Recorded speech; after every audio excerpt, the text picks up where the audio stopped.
mamabit kung tawagin ang kagrupo ko. Andito po ako sa inyong harapan po para patunayan ko po kung gaano kagaling po yung mga food supplement ng Uno.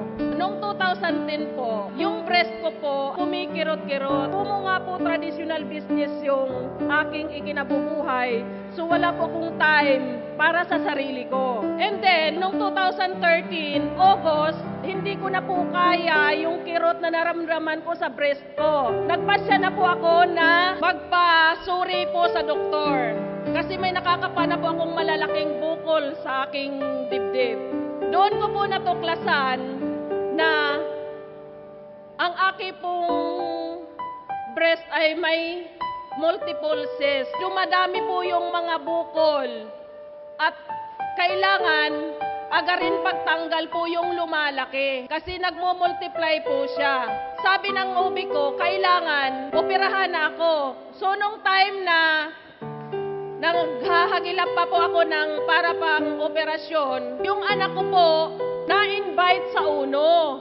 Natuklasan ko po yung products po ng Uno nang dahil po sa anak ko.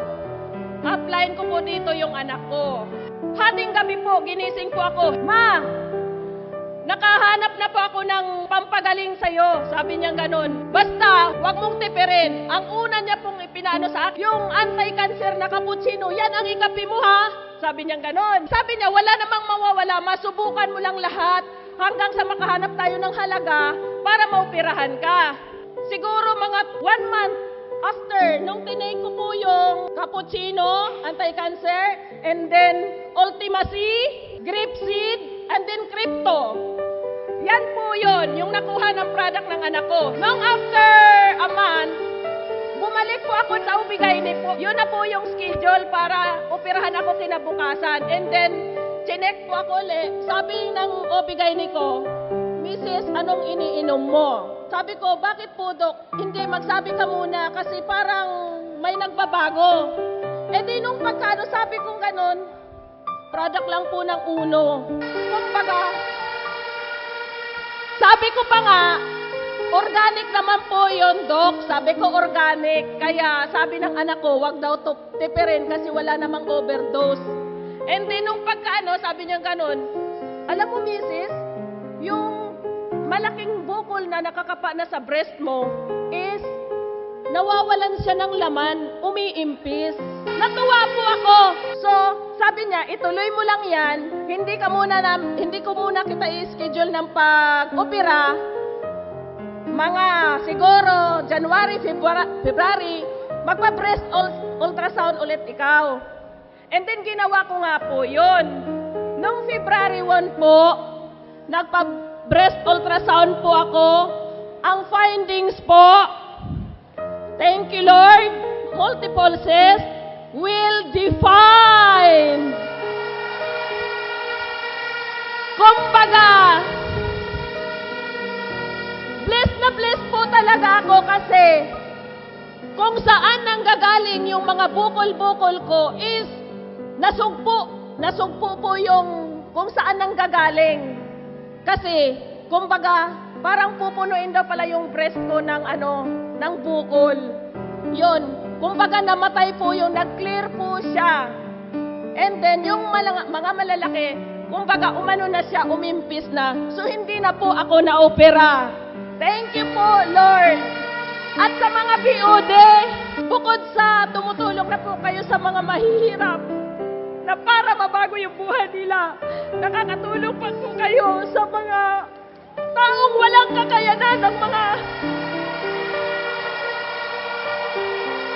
walang kakayanan magpa-hospital, magkaroon ng malaking halaga po.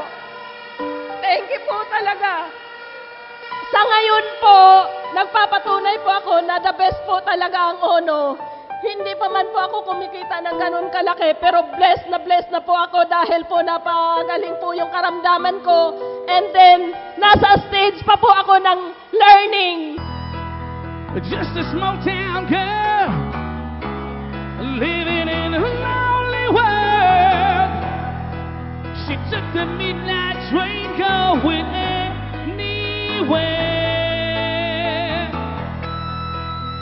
just a city boy, born and raised in South Detroit. He took the midnight train going anywhere.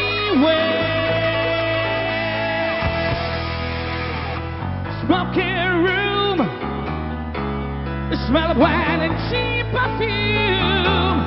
For a smile that could share the night, it goes on and on and on and on.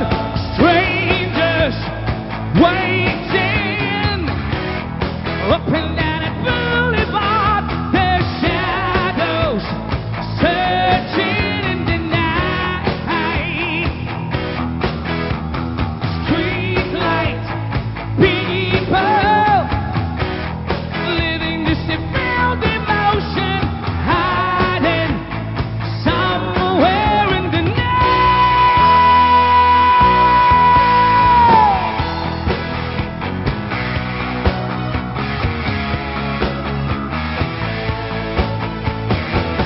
Rocking hard to get my feel. Everybody wants a thrill. The play